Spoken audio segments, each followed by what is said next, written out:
A gente faz uma abertura diferente, o SBT Rio diferente nesta segunda-feira. A gente vai conversar com o governador eleito Wilson Witzel justamente sobre o que acontece a partir do ano que vem. E aí o que você falou, o que o senhor falou foi justamente isso. O senhor já esteve aqui comigo falando sobre principalmente questão de segurança pública. Conhece realmente aqui dentro dos estúdios, fora a realidade do Rio de Janeiro. A gente vai tocar o primeiro ponto sobre a questão dessa segurança pública.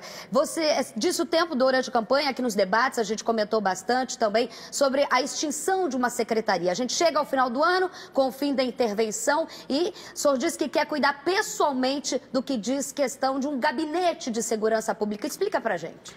Olha, Beli, nós vamos estruturar a Polícia Civil para investigar a lavagem de dinheiro.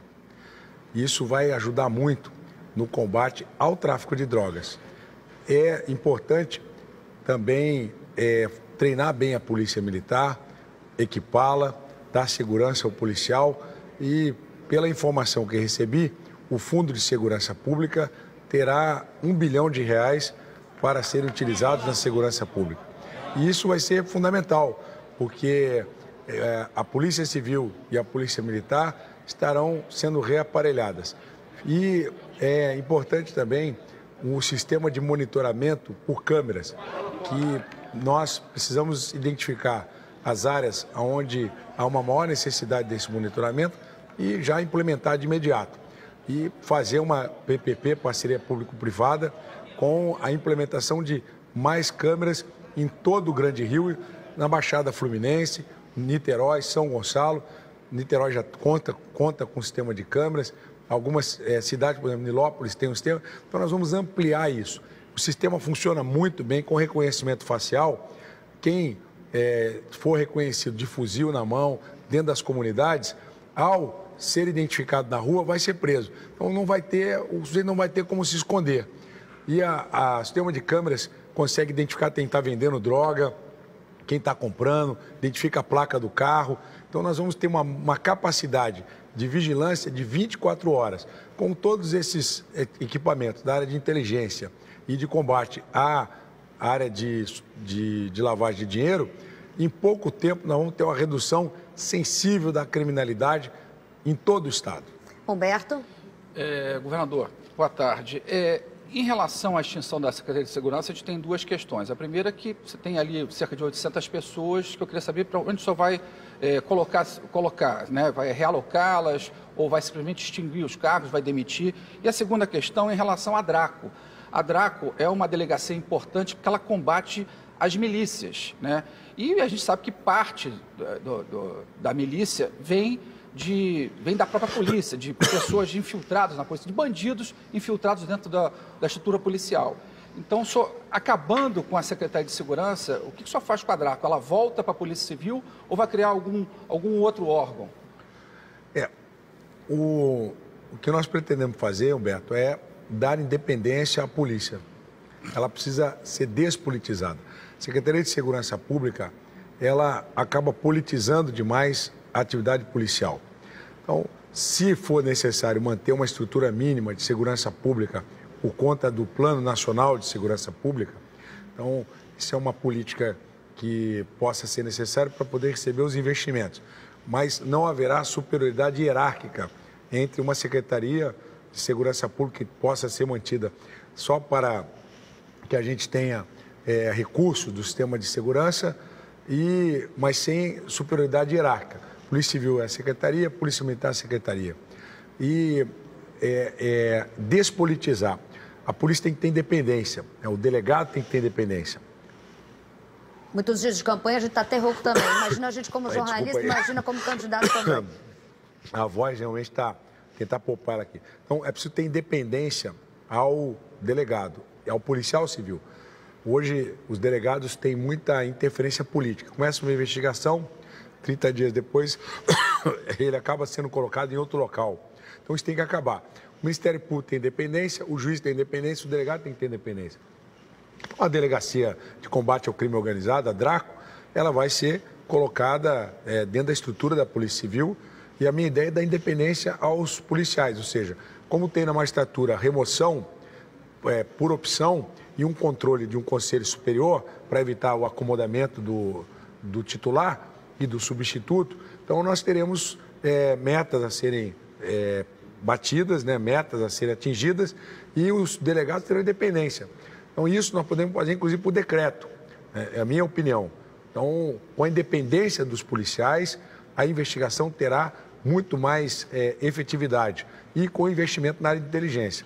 Essas metas, essas metas em relação a delegacias, isso inclui prazos, redução de prazo para a conclusão de inquérito? Tem isso também? Sim. Nós temos muitos procedimentos de investigação que já está se sabendo que não vão conseguir chegar à elucidação. Então é preciso remover esse tipo de entulho que não vai ser investigado e trabalhar com investigações que sejam realmente muito mais exitosas. Então, é preciso ter mais efetividade na elucidação dos casos de homicídio. Nós temos taxas elevadas de homicídio. Então, é preciso que nós tenhamos mais capacidade de investigação. A polícia ela tem que ter condições de investigar. Então, eu acredito que sem interferência política, as investigações começam e terminam, né? Inclusive para evitar muita mudança, né, de delegado. E das equipes da polícia, não só do delegado, da policial civil também. Então, quanto menos você mexer na estrutura para permitir uma continuidade do trabalho, melhor será. O Judiciário e o Ministério Público têm funcionado muito bem em relação a essa independência. Governador, o senhor chegou para ajudar a gente tecnicamente nessa questão de segurança num ano bem atípico, que foi justamente da intervenção. A gente tem aqui dois delegados, o doutor Marcos Amin e o doutor Rafael Bassa, que também fazem esse papel, que me ajudam aqui tecnicamente na área de segurança. E a gente está num ano muito atípico, eles já comentam comigo, já tem muito tempo, e a gente aprendeu com essa nova etapa de intervenção. O que a gente pode herdar no 1º de janeiro em relação a essa intervenção? Ela acaba totalmente? O que fica dela? Quais são os frutos que o senhor enxerga nela? Eu vou agendar agora com o general Braga Neto, com o pessoal da intervenção, para a gente poder aproximar mais os estudos, montar dentro da transição, montar uma comissão, né, com membros do Ministério Público, da Polícia Civil, da Polícia Federal, da Polícia Rodoviária, para a gente poder aproveitar esse legado.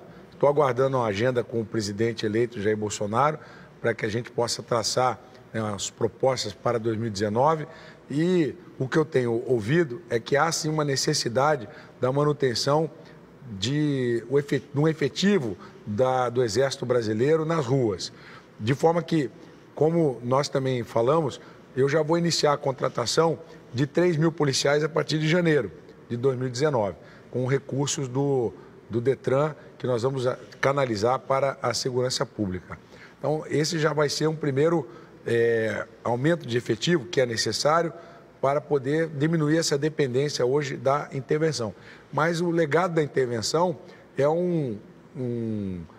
muitas propostas para o aparelhamento da polícia na área de inteligência, que eu já recebi o material, e como nós vamos ter 1 bilhão no fundo a partir de janeiro, vamos aproveitar para investir esse dinheiro nesse projeto de segurança, de reestruturação.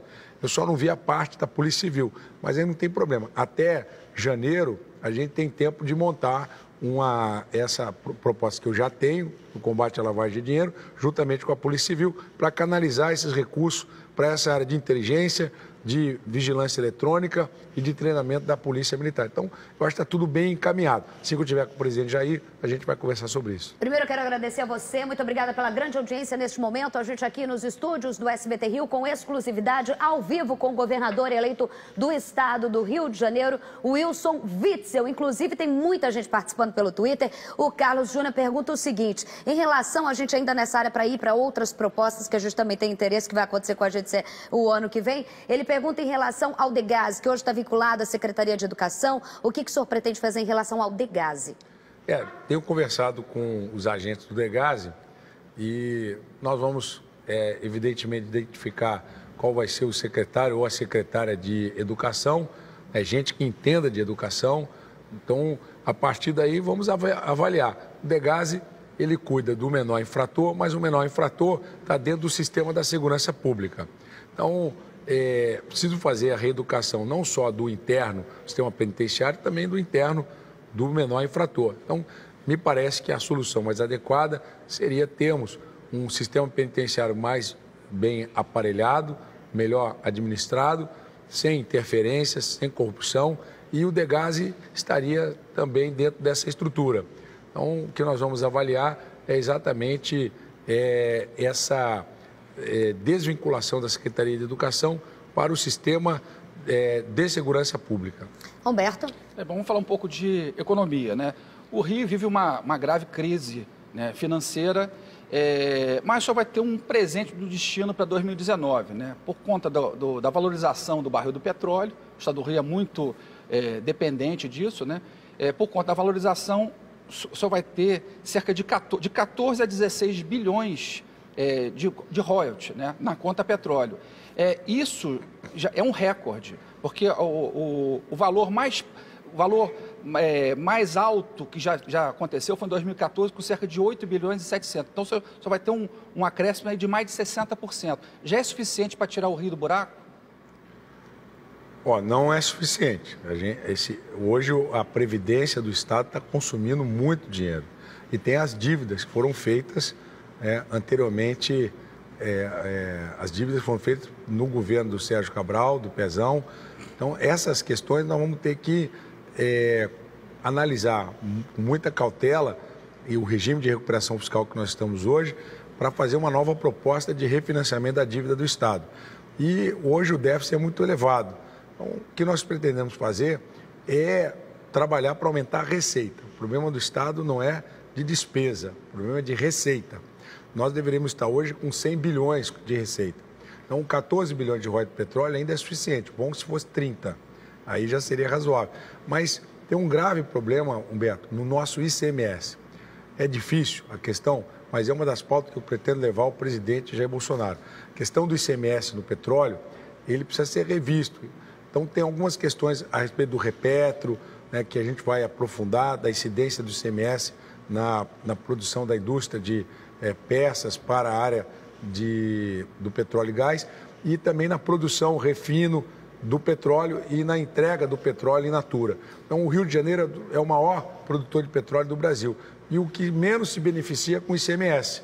E esse ICMS seria suficiente para fechar essa conta. Só para explicar para o pessoal de casa, o dinheiro que fica aqui, na verdade, né? Exatamente. Porque o petróleo ele sai do Rio de Janeiro, vai para outros estados que, ao comercializar o petróleo, ganham o ICMS. Nós não ficamos com nada. Então, a compensação seria o royalties do petróleo. Só que você colocar o ICMS que nós perdemos é muito maior do que o próprio royalties de petróleo. Então, essa conta que precisa ser modificada. Então, nós vamos batalhar junto com a bancada do Estado do Rio de Janeiro, nossos senadores, para poder levar ao presidente essa questão do ICMS. Mas não é só isso. Nós também vamos fazer a abertura do Estado do Rio de Janeiro para investimento internacional, não só na área da indústria e da transformação, mas também na estrutura das obras de infraestrutura, como o Arco Metropolitano, que está com a União, mas nós queremos pegar ele de volta. Comperj. O Comperj, que é privado, mas já está avançando em relação à geração de emprego, mas terminar também, por exemplo, terminar a Via Light. Nessa questão das obras de infraestrutura, desculpe interromper, o que a gente viu nos últimos anos aqui no estado do Rio foi uma espécie de clube das empreiteiras. Né? As grandes empreiteiras pegavam as obras, se cartelizaram, combinavam preços e pegavam todas as licitações. Né? De várias empresas de porte médio, pequenas, quebraram, ou estão numa situação muito difícil. O senhor pretende abrir para essas empresas também? Quando você fala de investimento de infraestrutura de grande porte... Às vezes de saneamento básico, às vezes numa cidade e tal. Né? Então, isso é importante que nós deixemos bem claro que eu não tenho compromisso com ninguém, a não ser com o povo do Estado do Rio de Janeiro que me elegeu. Então, é a ele que eu devo a minha eleição. E para ele nós vamos trabalhar, principalmente os mais pobres. Projeto Comunidade Cidade, que é a abertura de ruas, tanto na Rocinha como no Vidigal.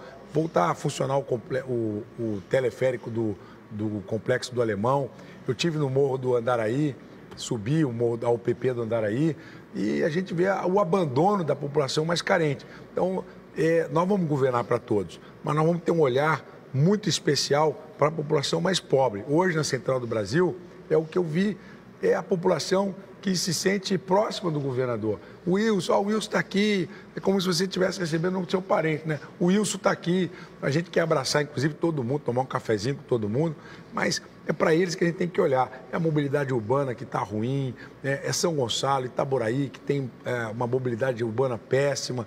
Então, para essa população que a gente tem que olhar. E a construção civil é que mais emprega, vai reduzir o número de camelô na rua, que muitos que são da construção civil. Então, a obra de infraestrutura com dinheiro internacional para grandes obras, e aí as empresas aqui vão acabar sendo contratadas. É uma cadeia produtiva. O importante é que o Rio receba investimentos de grande porte nessas áreas de infraestrutura, de estradas do noroeste do estado, repotencializar a agricultura que ficou abandonada. Essa é uma grande preocupação, principalmente as pessoas falando em relação ao interior, que foi um grande... muita gente no Twitter agora está falando em relação ao interior e também ouvindo de ontem para hoje todas as suas entrevistas, a preocupação de geração de emprego também para esses locais onde as pessoas, o povo na Central se sente abandonado, mas o interior também, né, governador? O povo da Central que vem lá do interior, né? É o pessoal que passa 3 horas aí no ônibus, pega 2, 3 conduções, não tem que levar empresa para lá. Nós temos vários ambientes preparados, né, para receber empresa. A Codim vai ter que funcionar muito, vai ter que trabalhar muito. Geração de emprego é o grande desafio, você acredita? Geração de emprego é o grande desafio do Brasil, não é só do Rio de Janeiro, não. Hoje a gente tem 13 milhões de desempregados, aqui no Rio, muito mais. 1.300.000 desempregados. Né? As obras que fizeram a Olimpíada, a Copa do Mundo, tudo isso acabou e não fizeram o planejamento para evitar esse desemprego estrutural. Então, nós temos que estar preocupados com isso. Gerar emprego de qualidade e emprego que seja duradouro. Não é aquele emprego... A construção civil é importante, mas nós precisamos também pensar em requalificar esses profissionais através das FAETECs, através, né, de cursos de formação profissional, para ele ir para outra área, né? A área tecnológica, a área de serviços, né, a hotelaria. E a gente sabe que a construção civil, ela ajuda, mas ela não é permanente. Então, outras áreas. Então, temos que trazer para cá a indústria ferroviária, temos que trazer para cá também a substituição dos BRTs para o metrô de superfície, que é o que eu quero propor ao prefeito Crivella, para que a gente tenha um dinamismo maior, né, da geração de empregos e atraia para cá o turista. O turista vai gerar muito emprego, vai mobilizar o mercado. E é uma guerra o turismo internacionalmente. Difamam o Rio de Janeiro, porque o Rio de Janeiro é um grande potencial de recepção turística e difama-se o Rio de Janeiro para que nós não sejamos um destinatário. Então, nós temos que fazer com que o Rio de Janeiro seja bem visto, mexer na Turisrio para ela poder trabalhar mais na divulgação de imagens, juntamente com o setor hoteleiro, turístico. E a nossa meta é chegar com 4 milhões de turistas por ano, que é pouco para o Rio de Janeiro. O Rio de Janeiro já está recebendo 20 milhões de turistas por ano, como recebe Paris, como recebe Madrid. Então, a meta nossa ainda é uma meta, vamos dizer assim... Humilde. Porque a nossa rede hoteleira nem teria capacidade para isso. Mas não é problema, construir hotel seria maravilha. Então, nós temos que fazer esse trabalho de divulgação para poder trazer o turista, mexer na parte de infraestrutura, de obras civis e também na agricultura, para a gente equilibrar o nosso PIB, não ficar tão dependente do petróleo. Agora, seguinte, só rapidamente, é porque tudo também passa pela questão do regime de recuperação fiscal. O senhor disse que pretende rever e tal, tem aí a SEDAI numa contrapartida. O senhor pretende mudar essa coisa da SEDAI, desistiu da privatização ou pode adotar um modelo como São Paulo adotou de abrir o capital, se tornar uma empresa de economia mista com capital aberto e bolsa de valores, mas sob controle do Estado? Uma das propostas essa, seria conversar durante a transição, né, a possibilidade de se fazer a concessão da entrega da água para os municípios. Então, isso já ajudaria muito. Agora, como a gente vai fazer esse modelo, pode ser, seja viável, fazer a abertura de capital da SEDAI, fazer o IPO da SEDAI, não é privatizar, ninguém está privatizando nada, mas fazendo... Para que as pessoas entenderem, a IPO é a abertura de capital na forma de economia que a gente fala, não é, governador? O economês aí, né? É fazer isso aí. E também trazer uma bolsa de valores para o Rio de Janeiro. O Rio de Janeiro perdeu esse protagonismo aí. E tem, sim, condições, pelo que já conversei com alguns técnicos, de ter a sua própria bolsa de valores. E a SEDAI pode, sim, ser... Vamos estudar, vamos conversar com os técnicos que trabalham na SEDAI, com especialistas. Vai ser uma das nossas núcleos da área de transição, para poder estudar o que fazer com a SEDAI para melhorar o desempenho da entrega da água, do saneamento básico. A SEDAI também parece que vai dar um lucro de quase R$1 bilhão. Então, esse lucro da SEDAI tem que ser investido nas comunidades carentes, né? Nova Iguaçu, por exemplo, que é perto do sistema Guandu, não tem água em todos os bairros, e nem esgoto. Então, essas coisas a gente... Inclusive, os bairros mais próximos ali do Guandu não tem. Exato. Então, isso tem que acabar. Então, nós estamos com esse olhar clínico para que não possa mais continuar esse tipo de coisa. Então, o que nós vamos fazer com a SEDAI, até o final, nós vamos decidir. Mas é uma boa ideia, sim, uma abertura de capital. Antes da gente continuar com saúde, tem também educação para a gente falar com o novo governador do estado do Rio de Janeiro. A minha veia jornalística ficou um pouco curiosa, pegando na resposta lá atrás. Teve conversa com o prefeito Crivella, claro, também com o presidente eleito Jair Bolsonaro. Como que foi essa questão justamente de fazer? Durante toda a campanha, você apoiou também a candidatura de Jair Bolsonaro, que se elegeu agora. Essa ligação Rio de Janeiro, governo federal, como que ficou nessa primeira conversa, apesar de ser corrida? É uma primeira conversa importante. Uma primeira conversa importante, estou aguardando, talvez amanhã já tenha condições de ser recebido pelo presidente eleito Jair Bolsonaro e começamos aí também uma aproximação nessas propostas que nós temos para o Rio de Janeiro, na área da segurança, integração com as Forças Armadas, com a Polícia Federal. Maior interesse foi mesmo a questão da segurança, a conversa com ele? E a questão da receita do Estado, né? Essa questão do ICMS, vamos ver como é que ele pensa. Eu tenho algumas propostas de descentralização da concessão de energia elétrica, aeroportos, portos. Acho que cada estado pode cuidar do seu quintal. Quanto mais descentralizado estivermos de Brasília, melhor será para cada governador tocar a sua pauta de desenvolvimento e não ficar tão dependente das agências de Brasília e muito menos dependente do presidente da República. Então, é um discurso que ele vem adotando, é um discurso mais liberal, de desconcentração, e é o que a administração também nos ensina. Quanto mais desconcentrar as responsabilidades, você tem maior capacidade de gestão.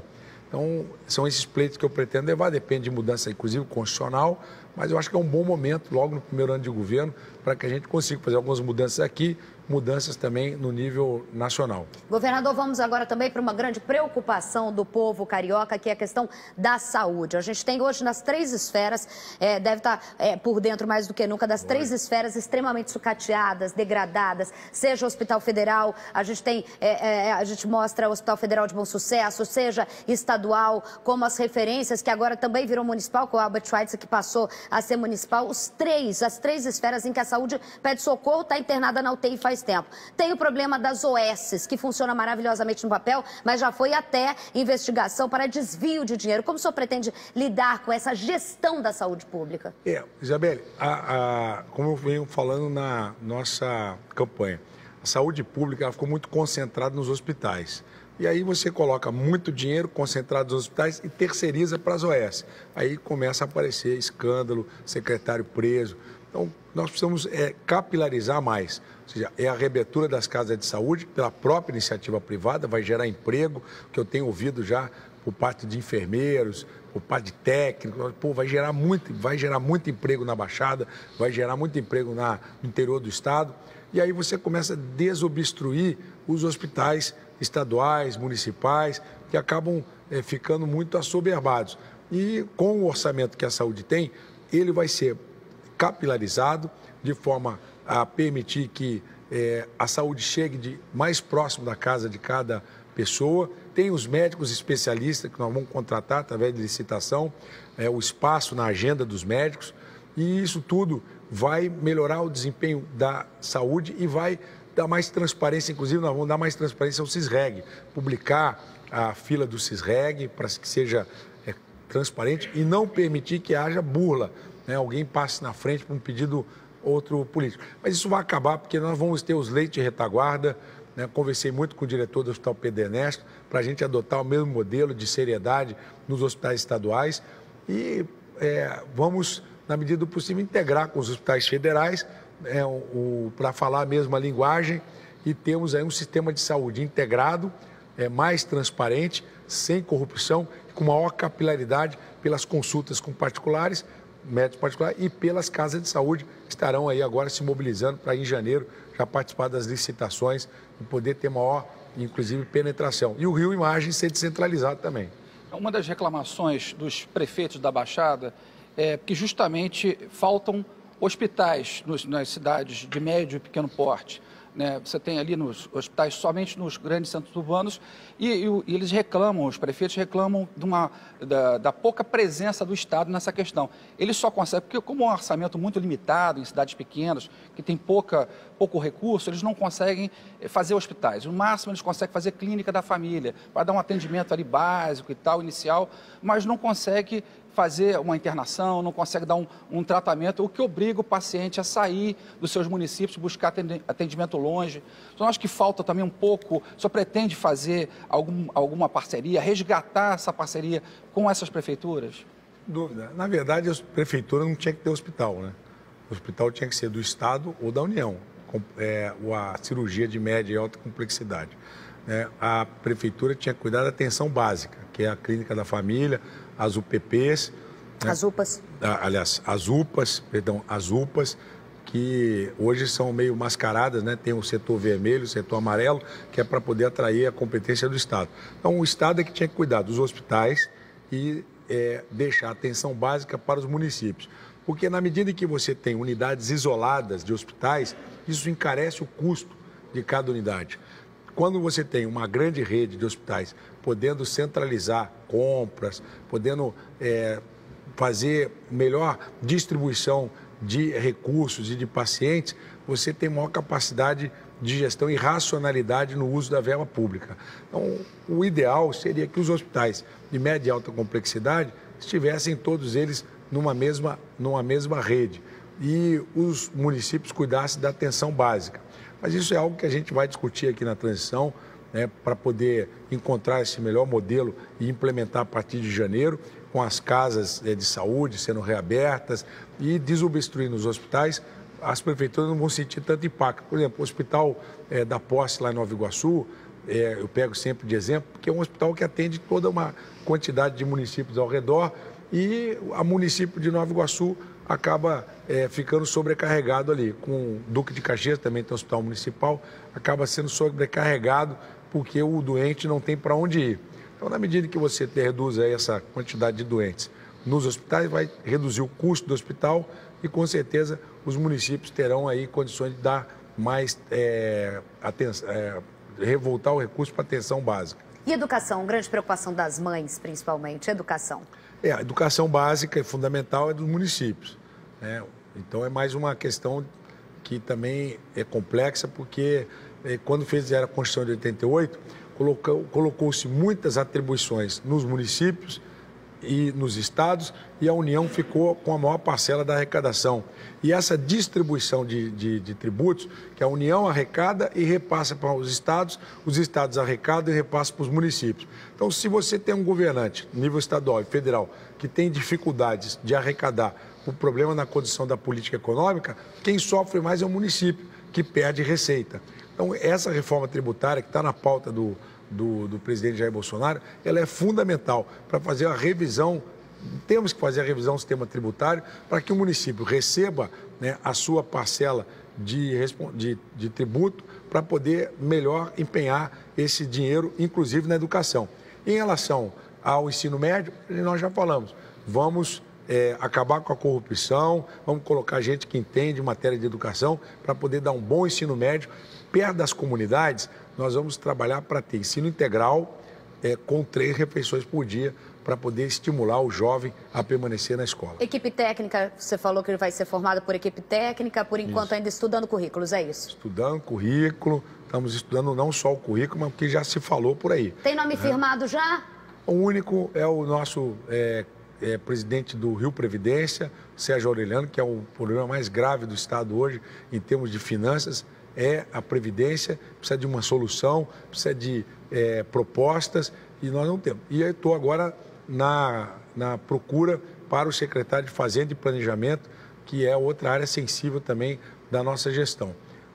Sempre pessoas técnicas, capacitadas, sem interferência política. Quarta-feira a gente já começa uma primeira reunião. Privada? Essa pessoa vem da iniciativa privada ou já é... Para a Fazenda, você está falando? Para a Fazenda. Não, gente que tem experiência na área pública.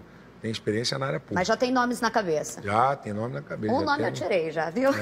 Recado final para o povo brasileiro carioca, Wilson Witzel. Olha, meus amigos, minhas amigas, que a gente se encontra aí na medida do possível, no cafezinho, e uma das frases que eu mais ouvi, Isabelle, Humberto, durante a minha campanha, é o seguinte: é o povo olhando de lágrimas nos olhos, me pedindo assim, poxa, não me decepcione. Não quero dizer para você, meu irmão, minha irmã, meu amigo, minha amiga, eu quero te afirmar que eu tenho 35 anos de vida pública, nunca decepcionei meu pai, nem minha mãe, nem minha família pela minha conduta. Não vai ser agora. Pode ter certeza que eu não vou te decepcionar. E você vai chegar em 2022 com orgulho do seu governador, que vai ser o orgulho dos seus filhos. Vai passar para a história como uma nova fase do estado do Rio de Janeiro, em que o governador vai servir de exemplo para o seu filho, como nós estamos vendo hoje, as crianças vindo tirar foto comigo, parece até jogador de futebol, né? Estou tão celebridade aí que eu pareço jogador de futebol. Então, eu quero firmar esse compromisso de não te decepcionar. Não vou te decepcionar. É o meu compromisso. Fique com Deus. Muito obrigado pela grande oportunidade que vocês estão me dando de administrar o estado do Rio de Janeiro para você, não é para mim. Eu sou como você, eu sou povo. Então, o que nós fizemos de bom será para todos nós. Muito obrigado. Você já conhece a minha sala aqui, está acostumado com o meu sofá. Agora, então, eu vou firmar aqui uma promessa para ao vivo com o governador. Eu quero te visitar quando você tiver a sua nova casa, chamada Palácio Guanabara, para a gente bater um papo já como governador, já tomado posse. Firmado o acordo aqui? Firmado o acordo, Isabelle será recebida, né? Não sei se ela vai querer o tapete vermelho, mas a gente recebe todo... Quando eu era juiz, eu sempre recebi os advogados de tapete vermelho. A imprensa não será diferente, mas a imprensa imparcial, a imprensa verdadeira, aquela que tem compromisso apenas com a verdade, porque é essa imprensa que nós precisamos no nosso país. É uma imprensa que esteja do lado da verdade. Tá certo. Muito obrigada. Parabéns, obrigado, governador eleito obrigado. Wilson Witzel. Um abraço. Tá aqui, Helena. Querida, beijo pra você, Helena. É isso aí, tá? Eu vou para um